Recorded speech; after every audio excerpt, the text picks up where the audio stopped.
Ok, donc dans ce premier Tirgoul d'Afala, on va juste revoir les commandes basiques de Linux. Donc il n'y a rien qu'on ne connaisse pas. D'accord, donc je vais passer. Donc tu as PWD pour voir la TICA dans laquelle tu te trouves. Donc là en l'occurrence on se trouve sur Home User de base. Quand tu fais CD desktop, bah, tu migres en fait, tu passes maintenant le chemin actuel, c'est tu vois que tu as ici slash desktop, et du coup quand tu fais PWD tu as le chemin actuel, c'est avec desktop. LS on connaît, c'est pour afficher tous les documents, tous les dossiers qu'il y a, ok, donc tu as c.task, etc. En l'occurrence sur le bureau de la MetaGalette. Si tu fais ls.a, là elle s'est trompée, elle a fait ld. Si tu fais ls-a, ça te met aussi les tickiots Nistarot, donc ça te met tout ce qui est invisible, ok, les fichiers cachés. Donc là en l'occurrence tu as point et deux points. C'est quoi point et deux points? Point c'est pour revenir, elle va les faire je crois. Voilà, cd deux points, bah, tu viens tu retournes un dossier au-dessus. Donc avant on était sur desktop, cd deux points, tu reviens. Et point c'est le dossier actuel où tu te trouves. Ok, ça sert à rien de faire cd point parce que c'est le cd où tu te trouves. Ok, du coup ls-a, là elle avait fait ls-a dans desktop, mais quand tu fais ls-a dans user, et bah tu as pas mal de trucs. Voilà, tout à l'heure on les voyait pas. Ah non, on est dans desktop, elle a pas fait ls. Mais voilà, là tu as pas mal de trucs cachés, ok. Donc ça affiche tout. Si tu fais ls, ça c'est que les trucs visibles, ok. Donc la différence entre ls-a et ls-a, ça met les trucs, les documents cachés, documents et dossiers cachés. Ok, donc là elle retourne sur des desktops, elle va faire ls-l, ça donne en fait plus d'informations sur chaque chose qui se trouve dans le desktop. Donc là à gauche on a les autorisations, ici on a user, là on a la taille, le covets, là on a la date de la dernière modification, et là on a le nom. Ok, pas besoin de rentrer plus en détail.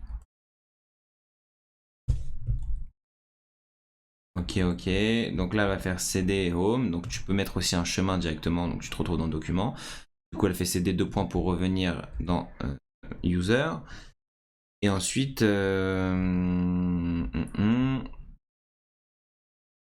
voilà, CD tiré. Qu'est-ce que ça fait? Ça te, par exemple, là avant on était sur desktop. Elle a fait CD document. Si tu fais CD tiré, ça te ramène à la TICA précédente. Ok, donc là, en l'occurrence, CD tiré, ça l'a ramené à desktop. Ok.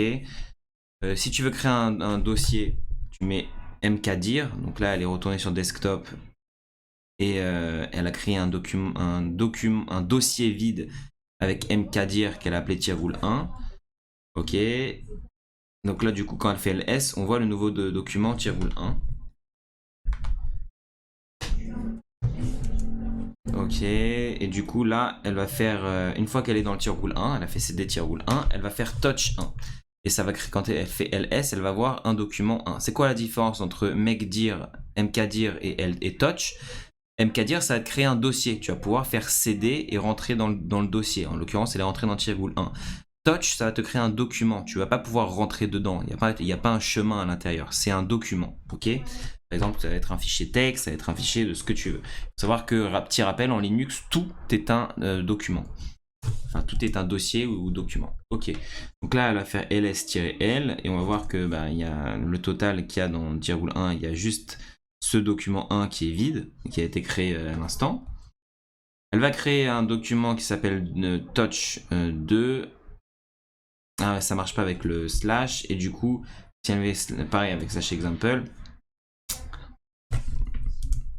Ok, et du coup, elle va refaire pareil. Elle a fait.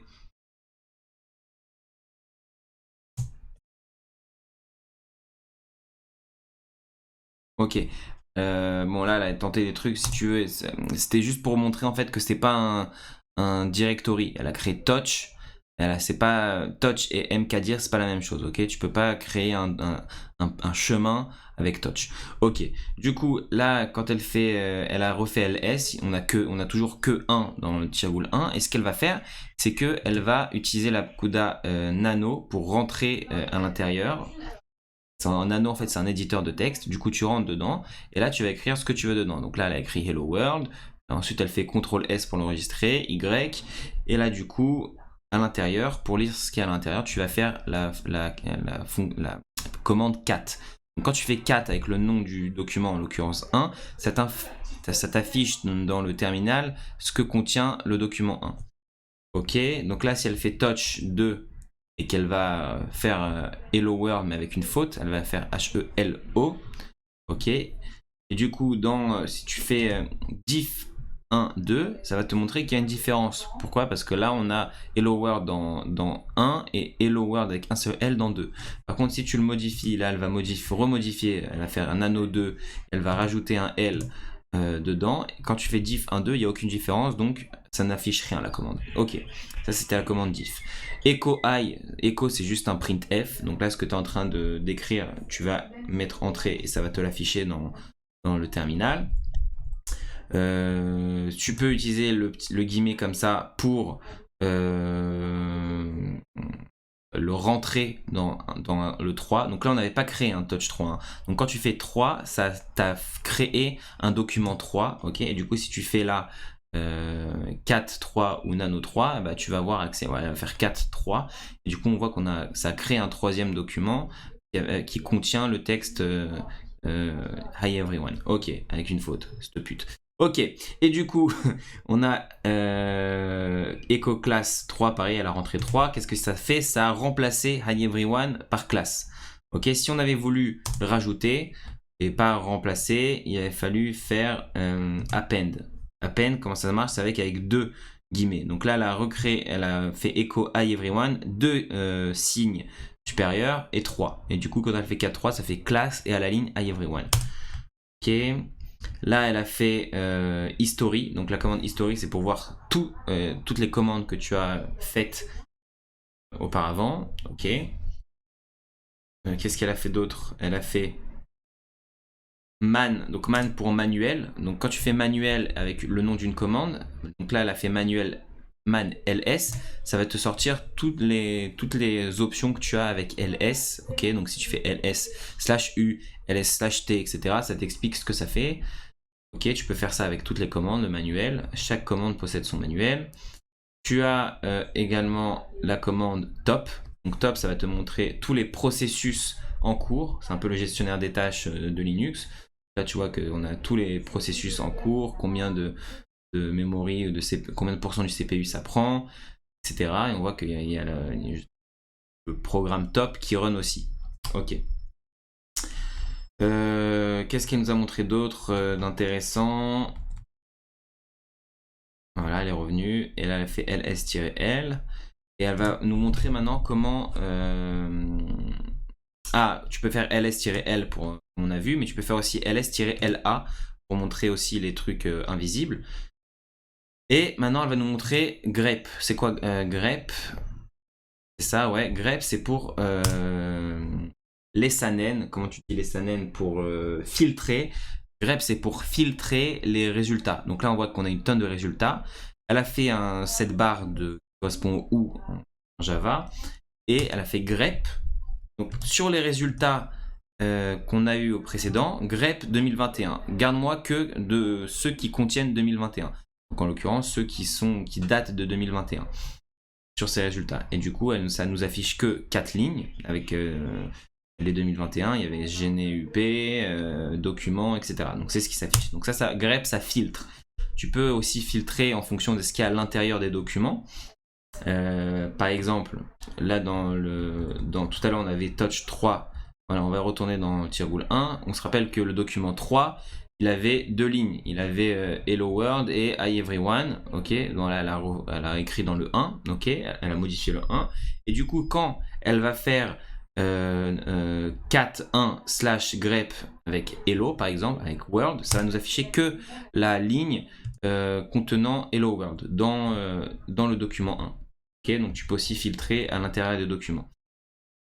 Voilà, par exemple, si elle fait juste grep 2021, bah, ça marche pas, donc elle est obligée de faire CTRL-C pour annuler la commande parce que la commande elle tourne, mais tu lui as rien donné, tu lui as pas donné de base sur laquelle filtrer, donc ça tourne non-stop.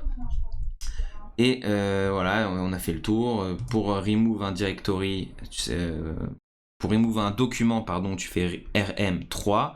Du coup, bah, le 3 était supprimé, il reste 1, 2. Par contre, tu peux pas faire remove directement. Voilà. Si tu fais rm-1, tu peux pas parce que -1 c'est un directory, c'est pas un document. Donc tu peux faire rm dir-1 que quand le docu pour supprimer un dossier que lorsque le dossier il est pas vide. Là en l'occurrence ça marche pas parce que il est vide, il est pas vide, il y a 1 et 2 à l'intérieur. Du coup, comment tu fais pour supprimer un dossier qui n'est pas vide? Tu vas faire rm/dir, voilà, rm/r-1. Ok, et là ça a supprimé. Donc il faut faire remove-r. Ok. Dernier truc, voilà, truc un peu inutile, date. Quand tu mets la date, ça t'affiche la date. Quand tu mets cal, ça t'affiche le calendrier. Et on a fait le tour du -1.